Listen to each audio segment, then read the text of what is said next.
नमस्कार मेरी YouTube family. आज हम लोग सुनते एक नई कहानी। ट्रेन पूरी रफ्तार से चली जा रही थी, पर अजय का अधीर मन तो जैसे आनंद के पास वैसे ही चला गया था। कल रात में ही आनंद का फोन आया, भैया आप तत्काल यहाँ आ जाओ, आपकी ही जरूरत है। आप नहीं आओगे तो मेरा क्या होगा। अजय तो घबरा ही गया। क्या बात है बेटा, तुमका कौनो बड़ी परेशानी आई गई का? लेकिन तब तक तो आनंद ने मोबाइल ऑफ कर दिया और कितने ही बार लगाने पर भी बात नहीं हो पाई। भगवान से मंगल कामना करते हुए पूरी रात जैसे तैसे कटी। रिजर्वेशन आनंद ने ही करवा दिया था। पहली बार ऐसी कोच में बैठा हुआ अजय अपने पहनावे, बोलचाल और गतिविधियों का अपने चारों ओर के परिवेश से तालमेल बिठाने में असहज होता हुआ जा रहा था। आज तक गांव से बाहर ही नहीं निकला था। वो तो आनंद जो उसका प्राण था और बाहर रहकर पढ़ाई कर रहा था। ये उसकी पढ़ाई का अंतिम साल है।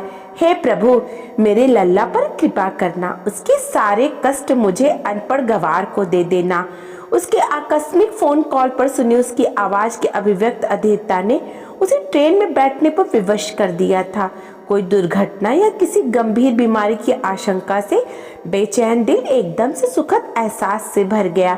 जब स्टेशन पर स्वस्थ प्रसन्न आनंद ने भैया आप आ गए कह गले से लगाया।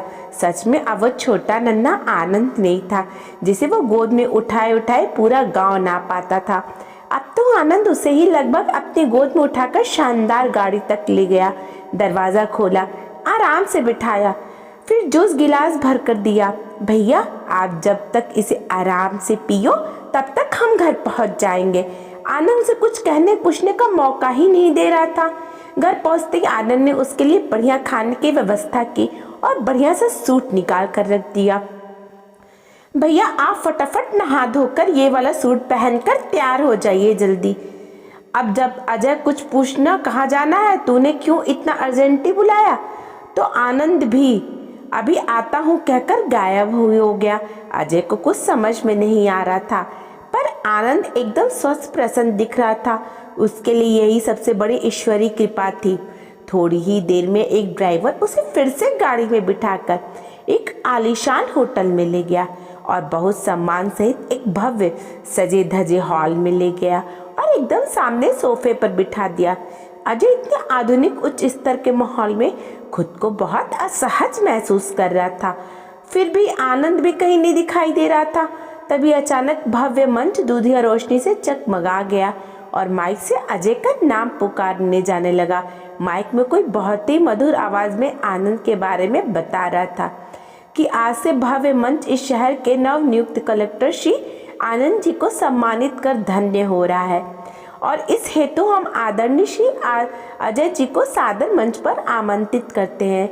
मेरा लल्ला कलेक्टर साहब बन गया।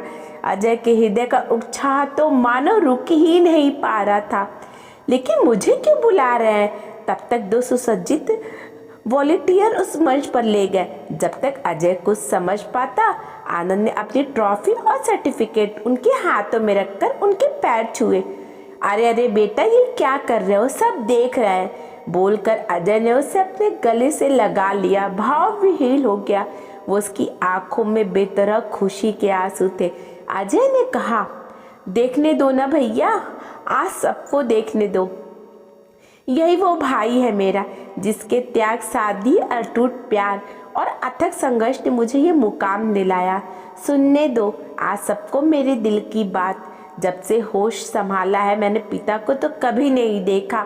मैंने सुना था कि बड़ा भाई पिता जैसा होता है, पर भैया मैं आज सबके सामने दावे के साथ कह सकता हूँ कि अगर मेरा पिता होता तो वो मेरे इस बड़े भाई जैसा ही होता। अगर इस कहानी ने आपके दिल को छुआ है तो सभी दोस्तों के साथ शेयर करें और हमारे चैनल को सब्सक्राइब कर लीजिएगा। धन्यवाद।